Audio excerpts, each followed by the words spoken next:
몸이 하나요 성령도 한 분이시니 이와 같이 너희가 부르심의 한 소망 안에서 부르심을 받았느니라.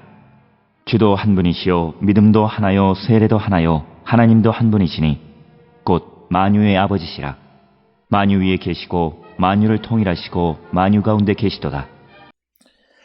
오늘 우리가 함께 읽은 에베소서 4장 4절로부터 6절에 있는 말씀은 하나님의 부르심에 합당한 삶을 사는 것에 대해서 특별히 하나님의 부르심을 받은 자들의 연합에 대해서 기록하고 있는 것이 4장 4절로부터 6절의 말씀이 되겠습니다. 4절에 몸이 하나요 성령도 한 분이시니 이와 같이 너희가 부르심의 한 소망 안에서 부르심을 받았느니라. 그래서 그리스도의 몸도 하나이고 또 성령도 하나이고, 그래서 여러분도 부르심을 받았을 때에는 그 부르심의 목표인 소망도 하나였다, 이렇게 이야기합니다. 그래서 4절에서는 몸이 하나이고 성령도 한 분이시고, 그리고 하나님께서 에베소 교회 성도들을 부르실 때에는 같은 소망 안에서 부르셨다, 이렇게 이야기합니다.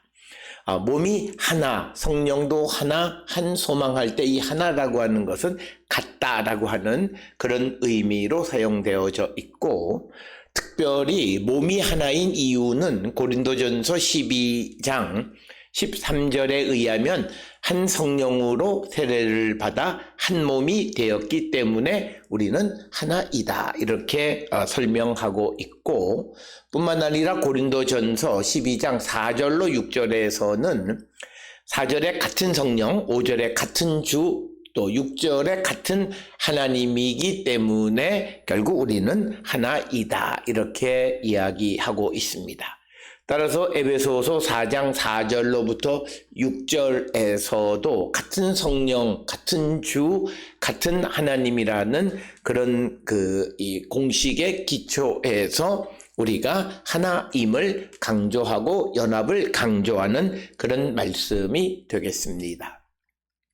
특별히 5절에서 바울은 주도 한 분이시요 믿음도 하나요 세례도 하나요. 그래서 주님도 한 분이시고 또 믿음도 하나고 세례도 같은 주님이 주시는 같은 세례다. 그래서 같은 주님, 같은 믿음, 같은 세례라고 하는 것. 그래서 믿음과 세례가 하나인 이는 같은 주를, 한 분이신 주님을 믿고 또 그분이 주신 세례이기 때문에 믿음과 세례가 하나이다, 이렇게 설명하고 있습니다.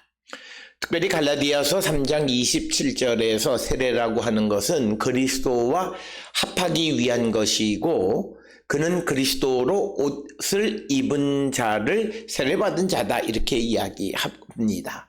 또 로마서 6장 3절에서는 예수와 합하여 세례를 받는다, 이렇게 기록하고 있습니다. 따라서 예수님이 한 분이시기 때문에 세례는 당연히 하나가 되는 것이고, 또 로마서 3장 29절로 30절에서 하나님이 이방인의 하나님이시면 유대인의 하나님이시기도 하다. 그래서 그 이유는 한 분이시기 때문이고, 또 한 분 하나님으로부터 우리가 보냄을 받은 예수를 믿는데 그 예수님도 한 분이시기 때문에 결국 우리는 하나이다. 그래서 오늘 주시는 이 본문의 말씀에서 몸도 성령도 그리고 소망도 주도 믿음도 세례도 하나다라고 하는 것은 유대인이 믿는 하나님이나 이방인이 믿는 하나님이 같은 분이시기 때문에 결국 그들은 하나다라고 이런 논리를 사용하고 있습니다.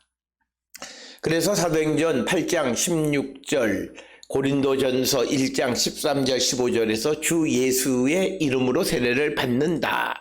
그래서 세례받은 자는 전부 다 예수의 이름으로 세례를 받았기에 그들은 모두가 하나이다. 세례가 하나이듯이 그들도 하나이다. 이렇게 설명하고 있습니다. 이어지는 6절에서 하나님도 한 분이시니 곧 만유의 아버지시라. 만유 위에 계시고 만유를 통일하시고 만유 가운데 계시도다. 그래서 하나님도 한 분, 그리고 하나님은 만유의 아버지시다. 그리고 만유 위에서 만유를 통일하시고 만유 가운데 계시는 분이다. 이렇게 언급하고 있는 것이 6절에 있는 말씀이 되겠습니다. 그래서 결국은 하나님, 예수 그리스도, 그리고 그 하나님과 예수 그리스도를 믿는 믿음, 그리고 예수 그리스도의 이름으로 받는 세례, 그리고 예수 그리스도를 우리가 믿음으로 갖게 되어지는 소망, 그리고 그분의 영인 성령, 그리고 그리스도의 몸, 모든 것이 하나이기 때문에 유대인이나 이방인이나 할 것 없이 모두는 하나이다. 같은 유대인 안에서 이방인 안에서 그들이 하나인 것뿐만 아니라 그들이 이방인이든 유대인이든 구별 없이 모두가 하나다라고 하는 것이 성경의 생각입니다. 한 하나님이라고 하는 개념은 고린도전서 8장 6절에 나타나는데 우리에게는 한 하나님 곧 아버지가 계시니 라는 표현을 통해서 한 하나님에 대해서 강조하고 있고 이런 한 하나님에 대한 생각은 말라기 2장 10절에서도 우리가 찾아볼 수 있는 생각이 되겠습니다. 따라서 오늘 우리가 함께 읽은 에베소서 4장 4절로부터 6절에서 바울은 우리가 한 소망 안에서 부르심을 받은 한 몸이고 우리를 부르신 만유의 아버지 하나님도 한 분이시기에 우리는 모두가 하나이다. 그래서 교회 안에서뿐만 아니라 모든 예수 그리스도를 믿는 자들은 하나임을 강조하는 것이 오늘 주시는 본문의 말씀이고 하나님으로부터 부르심을 받은 모든 자들은 하나이고 그러기에 우리는 서로서로 연합하는 자가 되어야 함을 강조하고 있습니다.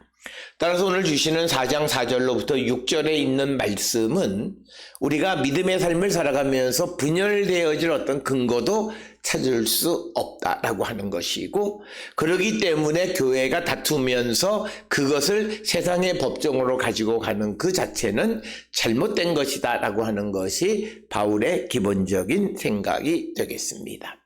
오늘 주시는 에베소서 4장 4절로 6절의 말씀을 근거로 해서 우리가 같이 믿음의 삶을 살아가는 자들과 정말 하나라고 하는 그런 의식을 가지고 있는가. 그래서 우리가 모든 일에 연합하고 양보하고 힘을 합하는 삶을 살고 있는지를 한 번쯤 성찰해 보면서 우리 가운데 우리 주변에 일어나는 여러 가지 분란, 다툼 이런 것들에 대해서 우리가 가져야 될 이론적 근거는 바로 하나님 한 분, 예수 그리스도도 한 분, 그리고 그 같은 하나님을 믿는 믿음도 같은 것이고 그리고 그 하나님이 주신 세례도 그것이 유대인이든 이방인이든 같은 세례이고 그들이 부르심을 받아서 갖는 소망 역시도 같은 것이고 그리스도의 몸도 같은 것이다. 그래서 우리가 어떤 경우에도 어떤 이유로도 분열하거나 나누어지거나 다툴 이유가 없음을 강조하는 것이 오늘 주시는 본문의 말씀이 되겠습니다. 따라서 오늘 주시는 본문을 통해서 우리가 예수 그리스도 안에서 더욱더 하나가 되고 연합해서 우리를 부르신 하나님의 부르심에 합당한 삶을 살기로 결단하는 우리 모든 성도들이 다 될 수 있기를 주의 이름으로 축원합니다.